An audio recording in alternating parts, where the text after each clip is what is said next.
우리 사람들에게 간증을 하라. 그러면 못하겠대요. 간증거리가 없대. 그래서 이 간증거리가 없다라는 말은 하나님과의 만남이 없다는 것이고 하나님의 임재를 경험하지 못했다라는 것이고 하나님의 응답을 체험하지 못했다는 증거입니다. 정말 하나님을 인격적으로 체험적으로 만난 사람은 간증하세요. 그러면 당장 나와서 간증할 수가 있어요. 우리가 하나님을 인격적으로 만나고 체험적으로 만나기 위해서 간증거리가 있기 위해서는 전제 조건이 있어야 됩니다. 믿음이라는 바탕이 있어야 돼요. 믿음이 있어야 하나님을 만나고 믿음이 있어야 영적인 세계에 눈이 열리게 됩니다. 그래서 성경은 계속 강조하는 것이 바로 믿음입니다. 예수님이 기적을 행하시기 전에 하신 말씀이 내 믿음이 크도다. 내 믿음대로 될지어다. 믿음을 칭찬하셨어요. 근데 믿음이 없는 자들을 향하여 어찌하여 믿음이 없느냐 책망했어요. 모든 기적은 믿음 위에 주셔요. 믿음의 그릇이 준비될 때 거기에다 하나님의 은혜를 담아주십니다. 믿음 위에 기도 응답도 이루어지고요. 믿음 위에 소원도 성취돼요. 내 믿음이 크도다. 내 소원대로 될지어다. 믿음과 소원 성취가 같이 이루어지는 것을 봅니다. 믿음이 이렇게 중요한데 그 믿음이 어떻게 생기는 것이고 어떻게 성장하고 성숙하는 것입니까? 우리 성도들이 목사들이 만나면 그런 얘기합니다. 참 기적 중에 기적이 그렇게 오래 교회 다니고 그렇게 오래 신앙생활 하는데 믿음이 자라지 않는다. 어떻게 믿음이 늘 그 자리에서 변함이 없을까? 그런 얘기를 합니다. 근데 성경을 보면 믿음은 두 가지를 알 때 생겨나는 거예요. 오늘 이 시간에 집중해서 말씀을 들었으면 좋겠어요. 첫째는 전능하신 하나님의 능력을 알 때 믿음이 생겨요. 그리고 자신의 약함을 알 때 믿음이 생겨요. 하나님의 능력을 알면 믿음이 생겨요. 왜 사람들이 하나님을 못 믿나요? 하나님에 대해서 몰라서 그래요. 왜 유대인들이 예수님을 십자가에 못 박아 죽였을까요? 지금 자기들이 십자가 못 박아 죽이는 이 메시아가 예수님이 누구인지를 몰라서 그래요. 그분이 하나님의 아들이고 그들이 메시아라는 것을 알았다면 절대로 그런 짓을 못해요. 그래서 예수님이 십자가에서 죽으면서 하신 말, 저들을 용서하라고. 저들을 무식해서 몰라서 그렇다. 여러분, 몰라서 무지도 죄악입니다. 사람들이 왜 기도하지 않을까요? 하나님의 능력을 몰라서 그래요. 하나님을 믿지 못해서 그래요. 그래서 하나님의 능력을 알아야 되는데 하나님의 능력을 알기 위해서는 여러분 어떻게 해야 됩니까? 성경을 읽음으로 말씀을 들음으로 예배와 기도를 통하여 알아가요. 로마서 10장 17절에 보면 믿음은 어디에서 난다고요? 들음에서 나고 들음은 그리스도의 말씀으로 말미암다. 믿음은 하나님의 말씀을 들어야 돼요. 하나님이 어떤 분이신지, 예수님이 어떤 분이신지, 주님이 행하신 능력과 주님이 역사하심에 대하여 들어야 믿음이 돼요. 오늘 그 시간 예배를 드리지만은 말씀을 집중해서 듣는 사람이 믿음이 자라요. 말씀을 듣는 시간에 해롱해롱 3층전까지 내려가는 사람은 믿음을 자꾸 까먹어요. 말씀을 읽다가 보면요, 말씀을 듣다가 보면요, 내가 얼마나 큰 죄인이라는 걸 알아요. 나는 지옥 갈 수밖에 없다는 거. 그래서 나의 죄를 위하여 예수님이 십자가에 못 박혀 죽으셨다는 것이 믿어져요. 오늘 내가 죽어도 천국 갈 수 있다는 것이 믿어져요. 여러분, 오늘 내가 죽으면 천국 간다는 것이 믿어집니까? 봐요, 안 믿잖아요. 이게 문제예요. 이 못 믿는 사람, 아멘. 안 되는 사람은요, 죽어도 천국 못 가요. 내 말이 아니라 성경의 말씀이에요. 믿음은 들음에서 나요. 오늘 본문에 나오는 여인도 예수님에 대한 소문을 듣는 가운데 믿음이 생겨서 25절 같이 봅니다. 시작. 더러운 귀신 들린 어린 딸을 둔 여자가 예수의 소문을 듣고 와서 그 발 아래 엎드리니 예수의 소문을 듣고 들으니까 믿음이 생기고 믿음이 생기니까 예수님 앞에 오는 거예요. 두로 지방에 사는 이 여인에게 예수님에 대한 소문이 들립니다. 예수님은 나면서부터 안저병이 된 사람을 벌떡 일으켰더라. 예수님은 날 때부터 소경된 사람의 눈을 벌쩍 뜨게 해주셨다. 예수님은 중풍병자를 일으키시고 예수님은 죽은 자도 살리셨더라. 예수님에 대한 소문을 듣는 가운데 이 여인의 가슴이 뛰었어요. 이 예수님을 만나면, 이 예수님만 만나면 내 인생의 문제도 해결될 것이다. 내 딸이 흉악한 귀신이 들어서 아무것도 할 수 없는 상황이지만 예수님만 만나면, 예수님이 한 번만 나를 쳐다보시면, 예수님이 한 번만 안수해 주시면 내 딸에게서 귀신이 떠나갈 것이라는 믿음이 생겼어요. 이렇게 믿음이 있는 사람은요, 예수님을 찾아가요. 그러니까 기적이 일어나요. 또 이런 믿음을 가진 사람은 예수님이 찾아오셔요. 24절에 예수께서 일어나서 거기를 떠나 두로 지방으로 가서 한 집에 들어가 아무도 모르게 하시려 하나 숨길 수 없더라. 예수님이 사역하다가 너무 힘들고 너무 피곤하고 힘들어서 한 집에 들어가서 아무도 모르게 들어가시려고 문을 닫아라 들어갔어요. 사람이 너무 피곤하면요, 핸드폰을 꺼버려요. 아무도 모르는 곳에 가서 행선지를 숨기고 쉽니다. 예수님이 얼마나 피곤하고 탈진했던지 두로 지방에 가셨는데, 두로 지방은 예루살렘에서 한 시돈까지 거리가 한 120km예요. 교통이 없는 그 시대에 걸어갔으니까 얼마나 힘들겠어요. 그래서 그 먼 거리를 찾아가셔서 아무도 모르게 조용히 한 곳에 들어가서 쉬고 계셨어요. 근데 오늘 본문의 믿음의 여인은 이 예수님을 찾아가는데, 중요한 것은 이 사람이 믿음의 여인을 만나기 위하여 그 먼 거리를 찾아가셨어요. 여러분, 우리가 어디 있든지 간에 믿음만 준비되면 하나님이 우리를 찾아오실 줄로 믿습니다. 믿음이 중요해요. 믿음만 준비되면 되는 거예요. 믿음이 있는 사람은요, 그 믿음으로 예수님을 찾아가요. 주님도 그 믿음을 보시고 은혜를 주십니다. 그래서 우리는 예배를 드려도 기도를 해도 봉사를 해도 믿음으로 해야 돼요. 믿음이 무엇입니까? 믿음은 간단합니다. 어려운 게 아닙니다. 히브리서 11장 6절입니다. 같이 봅니다. 시작. 믿음이 없이는 하나님을 기쁘시게 하지 못하나니 하나님께 나아가는 자는 반드시 그가 계신 것과 또한 그가 자기를 찾는 자들에게 상 주심을 믿어야 할지나. 믿음은 다른 것이 아니에요. 하나님은 살아계시다. 하나님은 시퍼렇게 살아계시다. 죽은 하나님이 아니고 살아계신 하나님. 그리고 그 하나님은 전지전능하신 분, 못할 것이 없는 전지전능하신 분, 내 인생의 어떤 문제도 해결해 주시는 분, 그분께 가기만 하면 절대로 빈손으로 돌려보내지 않는 그 하나님을 믿는 것이 믿음입니다. 오늘 본문에 나오는 수로보니 여인은 이 믿음 가지고 예수님의 발 아래 엎드렸어요. 25절, 이에 더러운 귀신 들린 어린 딸을 둔 여자가 예수의 소문을 듣고 와서 그 발 아래 엎드리니, 여기 엎드린다라는 말은 아무나 엎드리지가 않아요. 여러분, 제 앞에 와서 엎드리는 사람은 없어요. 종이 주인에게 엎드립니다. 신하가 왕에 엎드립니다. 이게 바로 예배예요. 예배를 헬라어로 프로스케노라는 말인데, 엎드리다, 절을 하다라는 말이에요. 오늘 우리가 예배하는 것은 하나님 앞에 엎드리는 것이고 절하는 것이에요. 하나님이 나의 생명의 주인입니다. 하나님이 나의 생사를 붙들고 계십니다. 여러분, 어른들에게 절을 해보셨어요? 저는 어른들에게 어릴 때부터 절을 많이 했어요. 어디 가면 가기 전에 절을 하고 갔다 와서 절을 하고, 초상이 나면 이제 고인의 영정 앞에 절을 하잖아요. 우리가 하나님 앞에 예배 드릴 때 이런 자세로 서야 돼요. 하나님이 나의 인생의 주인이고, 하나님이 내 생명의 주인이, 하나님이 내 생명을 살리기도 하고 주기도 하고, 오늘 내 기도에 응답하기도 하고 거절하기도 하고, 나를 행복하기도 하고 불행하기도 하는 생사 여탈권이 하나님의 손에 있습니다. 고백하는 거예요. 하나님에 대하여 이렇게 알아야 예배드릴 수 있어요. 예배드리는 자세를 보면요, 그분이 전능하신 하나님을 믿는지 안 믿는지를 알 수 있어요. 예배드리는 자세를 보면요, 그분이 정말로 전능하신 하나님을 믿는지 안 믿는지를 알 수가 있어요.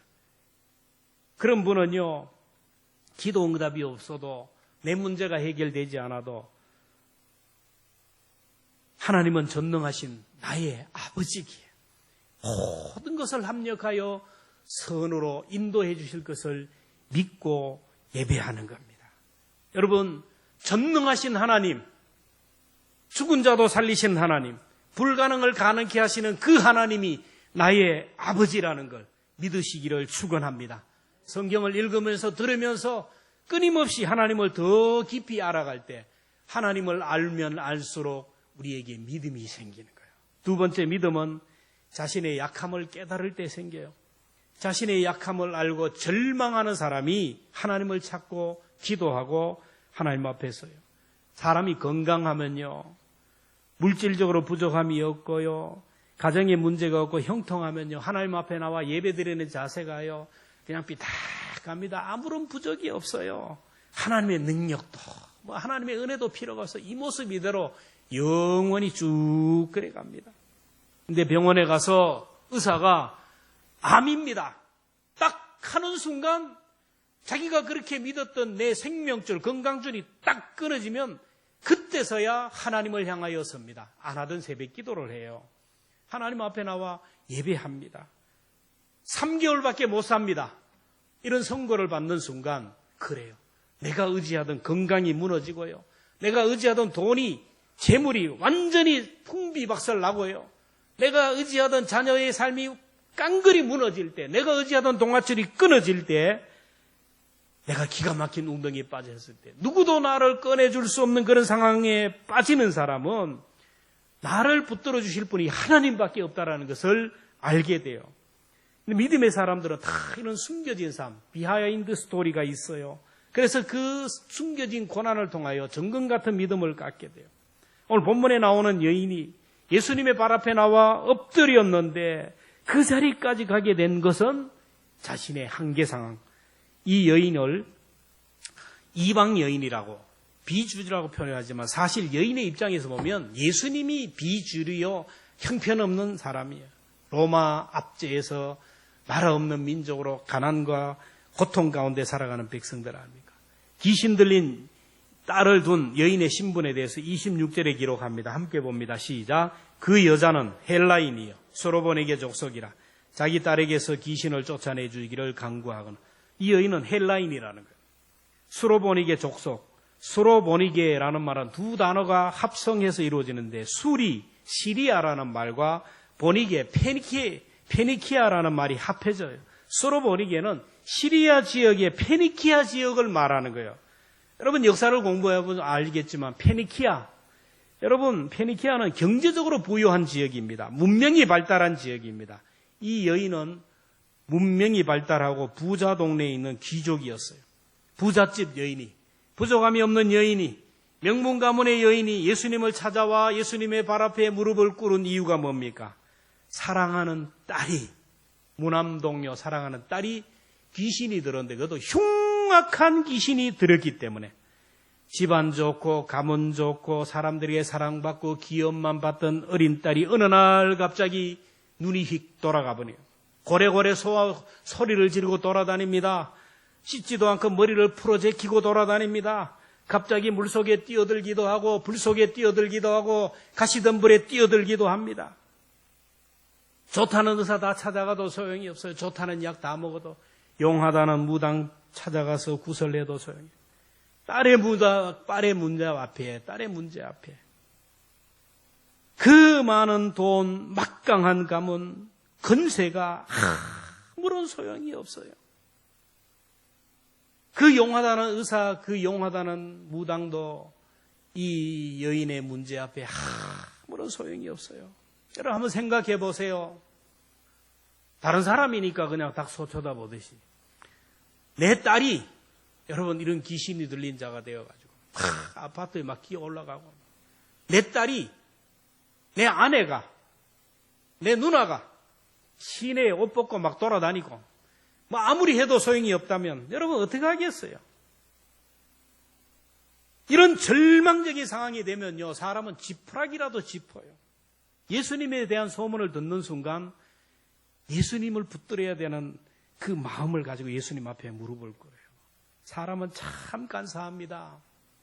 세상줄이 끊어져야, 자기가 믿고 있던 동아줄이 끊어져야 비로소 하나님을 찾게 돼요. 언제 사람이 진실해지느냐? 고난을 당해야 돼요. 한 사람이 하나님의 자녀로 거듭나고 변하여 새 사람이 되고 겸손하고 온유한 사람으로 되는 것을 가만 들어가 보면요, 결핍의 문제가 있어요. 부족의 문제, 건강의 결핍, 재정의 결핍, 관계의 결핍, 여러 가지 정서의 결핍, 이런 결핍 때문에 그 사람이 성숙해졌어요. 인간의 절박한 상황이 주님 앞에 나올 수 있는 기회가 돼요. 인간의 한계 상황이 주님을 만날 수 있는 디딤돌이 된다는 것을 여러분 믿으시기를 바랍니다. 내가 있는 이 절망적인 상황, 이게 끝이 아니에요. 이걸 통하여 주님 앞에 더 나아가고 은혜를 받을 수 있는 기회가 되는 거예요. 탕자가 결핍의 문제를 만나지 않았다면 어떻게 아버지 집을 생각했겠어요? 그래서 오늘 우리에게 있는 결핍의 문제는 불행이 아니고 저주가 아닙니다. 하나님을 찾고 하나님을 만나고 기적을 경험할 수 있는 축복의 기회로 삼으시기를 축원합니다. 예배 드릴 때의 모습을 보고 기도 드릴 때의 모습을 보면요, 저분은 정말로 하나님의 능력을 믿고 예배하는지 아니면은 그냥 타성에 젖어 예배하는지 그냥 보여요. 그래서 목사는 어떻게 하든지 그 사람들 속에 믿음을 넣어주기 위해서, 여러분 정말로 믿음을 넣어주기 애를 써요. 예배의 자세, 기도의 자세를 보면요, 아직도 배가 부르고 등 따스고 배가 부르다, 아직도 멀었다 하는 사람이 있어요. 정말로 자신이 얼마나 연약한 존재를 아는 사람은요, 하나님 앞에 목숨을 걸어요. 야곱처럼 야복 강가에서 하나님을 붙들고 씨름합니다. 하나님, 나에게 축복하지 않으면 나는 하나님 놓지 못합니다. 하나님, 나를 그냥 보내지면 안 됩니다. 은혜를 주셔야 내가 갑니다. 나는 여기서 죽겠습니다. 하나님이 나의 마지막입니다. 하나님마저 나를 버리면 나는 죽을 수밖에 없습니다. 이런 간절한 기도가 응답이 돼요. 기도의 사람 바운주가 간절함이라는 책을 썼는데, 부제가 간절함, 기도가 응답되는 바로 그 순간이다. 간절한 그 순간이 기도가 응답되는 순간이에요. 죽을 만큼 간절하게 기도하는 자에게는 하나님이 반드시 응답해 주신다. 여러분, 언제 기도가 응답을 받았어요? 여러분, 언제 여러분의 눈에서 눈물이 펑펑 나고 하나님의 사랑이 밀물처럼 밀려옵니까? 언제 내가 하나님의 인재를 경험했을까요? 간절함이 있을 때 기도가 응답이 돼요.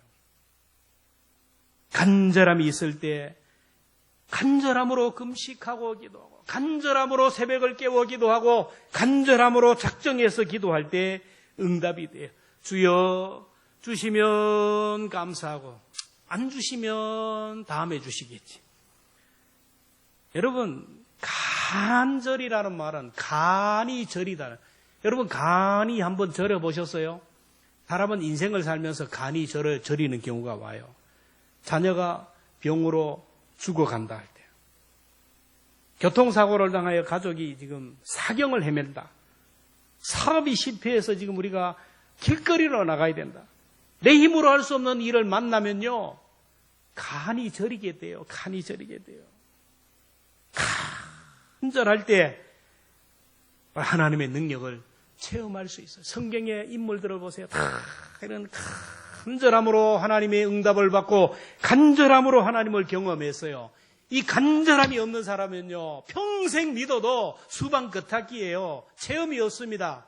그래서 하나님은 사랑하는 자를 사역의 현장으로 보내기를 원하는 사람은요, 간이 저리도록 뭐 하게요? 간이 떨어진다, 간이 저리는 자리로 인도하는 거예요. 꼭 간이 저려야 하나님 앞에 나오겠어요? 간이 저려야 나오는 것보다 간이 안 저리고 나오는 사람은 복인 줄로 믿습니다. 두드려 맞고 나오는 것보다 형통할 때 나오는 여러분 되기를 축원합니다. 하나님의 은혜가 아니면 나는 이 세상에서 믿음 지킬 수가 없어요. 하나님의 은혜가 하면 나는 내 믿음 지킬 수 없습니다. 은혜를 달라고 기도할 수 있기를 축원합니다. 마지막으로 인내할 때 기적을 경험해요. 자, 이 여인이 믿음으로 나왔어요. 전능하신 하나님을 믿고 자신의 한계상을 가지고 하나님 앞에 나왔는데, 나오면 예수님이 와라, 안수기도 하고 탁 해야 되는데 예수님의 반응을 보면 기가 막혀요. 오늘 같은 사건이 마태복음의 15장에 나오는데, 마태복음 15장 22절 같이 봅니다. 시작. 가나안 여자가 그 지경에서 나와서 소리질러 이르되, 주 다윗의 자손이여 나를 불쌍히 여기소서, 내 딸이 흉악하게 귀신 들렸나이다. 여러분, 여기에서 소리 질렀다라. 여러분, 지금까지 기도할 때 과음을 지르고 소리 지르면서 기도해 본 일이 있습니까? 소리 지르면서 빠락빠락 소리 지르면서 살려달라고 막 하나님 앞에 고함을 지르고 막. 여러분, 예수님 뒤에 따라오면서 막 살려달라고 고함을 지르고 따라오는데 예수님 반응이 보세요. 15장 23절 봅니다. 시작. 예수는 한 말씀도 대답하지 아니하시고 제자들이 와서 청하되 이 여자가 뒤에서 소리를 지르니 그를 보내서 쌩까고 가는 거야. 못 들은 척하고 가니까 제자들이 저 소리 지르잖아요. 보세요, 보세요. 그때 예수님이 합니다. 15장 24절 시작. 예수께서 대답하여 나는 이스라엘 집에 잃어버린 양 외에 다른 데로 보내. 나는 이스라엘 사람한테 보내말 바지 다른 사람이 보내자. 그러니까 이 여인이 어떻게 해요? 성경을 보면 우리가 상상을 해요. 뒤에서 소리를 지르고 막 해도 안 오니까 달려왔어요. 팍 뛰어와가지고 예수님 앞에 절을 하면서 간청을 합니다. 그때 예수님이 말합니다. 15장 26절 자녀의 떡을 취하여 개들에게 던짐이 마땅치 아니하리라. 오늘 27절도 자녀의 떡을 취하여 개들에게 던짐이 마땅하지. 유대인들은 이방인을 개 취급했어요. 개, 멍멍이. 유대인들은 개를 안 먹어요. 개를 안 키웁니다. 돼지도 안 먹고 돼지도 안 키워요. 예수님이 그래요. 나는 선민 이스라엘을 위해 왔지 개 같은 저 이방인을 위해 오지 않았다. 여러분 입장 한번 생각해 보세요. 아니 하나님의 아들 예수님 사랑이 많은데 내가 이것까지 왔으면은 아이고 그래 네가 왔냐. 이게 안수기도를 해두지 뭐 앞장서라 해야 되는데 쌩 까는 거예요. 소리를 질러도 모른 척하고 거절합니다. 이 정도면은 어떻게 하겠어요? 끝이다 그래. 끝자이다. 뭐 하나님도 나를 거부하는데 그냥 가서 딸하고 죽어야지. 가끔 뉴스에 보면 치매 걸린 부모를 감당하지 못해서 부모님도 죽이고 자기도 자살하는 게 봐요. 이 어머니가 그랬을 거 아니에요. 이제 소망이 없다. 하나님도 나를 거부했다. 너나 나나 사는 것이 고통이다. 같이 죽자. 근데 이 여인의 반응을 보세요. 28절 시작. 주여 올소이다마나 상 아래 개들도 아이들이 먹던 부스러기를 맞습니다. 나는 개입니다. 뭐예요? 나는 개입니다. 개입니다. 어떤 목사님이 담임 목사 청빙 설교를 하는데 나는 개입니다. 이 노골적으로 해서 설교 잘하고 떨어졌어요. 설교 제목을 이렇게 하면 안 되는데 맞아요. 나는 뭐예요? 목사님이나 개 되세요. 나는 개가 아닙니다. 이래가지고는 안 돼요. 나는 뭐라고요? 개입니다. 개. 이 개라는 말은 잘 감당해요. 루터가 성경 식당에서 식사를 하다가 이 본문을 이해하면서 제대로 이해돼서 식당에서 식사를 하는데 밥을 먹다가 보니까 식당에 개가 창 밑에서 자기를 쳐다보는데 여러분 집에서 키우는 개가 여러분 주인의 상을 바라보는 모습을 봐요. 너무 간절하게 삼겹살을 잡숫네. 내가 고기 덩어리만 원하는 게 아니고 먹다가 못 먹는 비계라도 그 비계를 던져주면요 이게 막 떡 부스러기예요. 감격을 하는 거예요. 이게 루터가 이걸 보면서 우리가 하나님 앞에 이런 모습으로 서야 된다. 여러분 주인의 상에서 떨어지는 부스러기도 조사오니 허락해 주옵소서. 그 부스러기라도 우리 가정에 대박이 납니다. 여기서 아이들이 먹던 부스러기라는 것은 아이들이 먹던 떡덩이가 아니에요. 그 당시 정결의식에서 식사를 하기 전에 손을 씻어요. 근데 부자들은 손을 씻고도 더 깨끗하게 하기 위해서 빵으로 손을 씻어요. 여러분 우리나라 토스트 이스라엘에 가면 빵하고 거의 비슷합니다. 이 떡을 그 토스트를 가지고 한번 생각해 보세요. 토스트를 가지고 손바닥을 한번 씻었다고 생각하세요. 싹 씻으면 여기에 뭐가 묻게? 때도 묻고 땀도 묻고 이래가지고 이거 잡사예요 여러분 해가지고 주면은.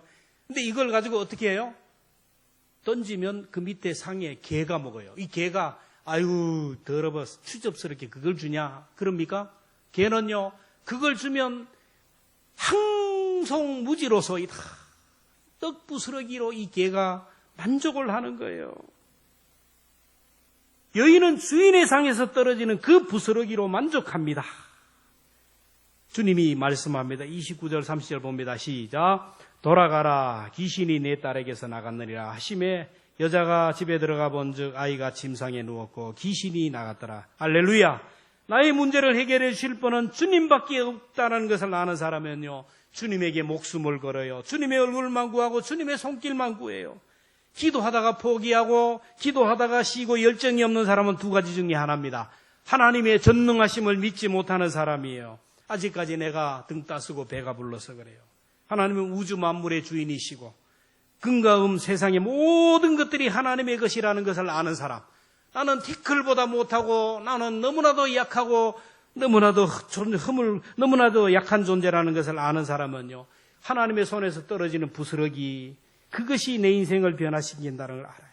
여러분, 더 쉽게 설명하면 요한계시록에 보면 천국은 황금길로 금으로 다 되어 있대요. 그리고 12진주 문이 있는데 진주문 막 홍보석, 녹보석, 다이아 막 이런 것들로 다 되어 있는데, 여러분 이 땅에서 아무리 애를 쓰고 수고해도 여러분 금값이 얼마나 비싸요? 이만한 금덩어리 하나 마련할 수 있어요? 근데 천국에는 전부 금이에요. 그냥 돌멩이 하나 던져주면 이런 대박이 터진다라는 것이죠. 생각이 그렇다라는 거예요, 여러분. 같은 시대에 같은 나라에 살고 있어도 빈부격차가 너무 심해요. 여러분, 서울에서도 강남과 강북이 달라요. 우리나라에서도 서울과 대구가 달라요. 대구와 안동이 또 달라요. 안동과 청송이 또 달라요. 여러분, 빈부격차가 심해요. 저 강남의 부자들,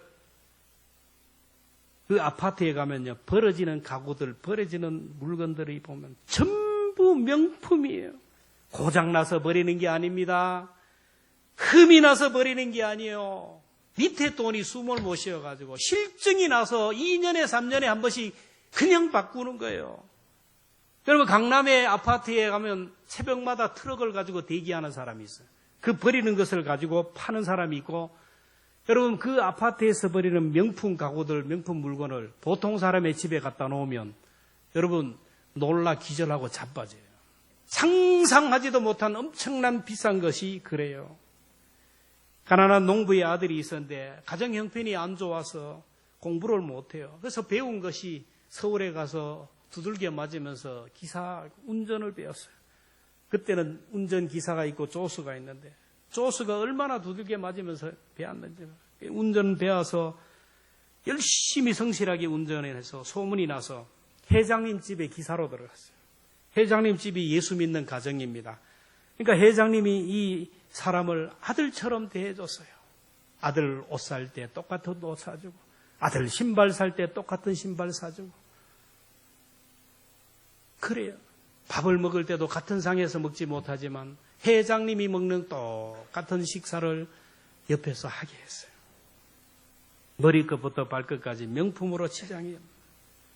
근데 회장님이 자동차를 바꾸는데, 돈 많은 회장이 자동차를 바꾸는데 낡아서 10년, 20년 아니죠. 2년마다 바꿔요.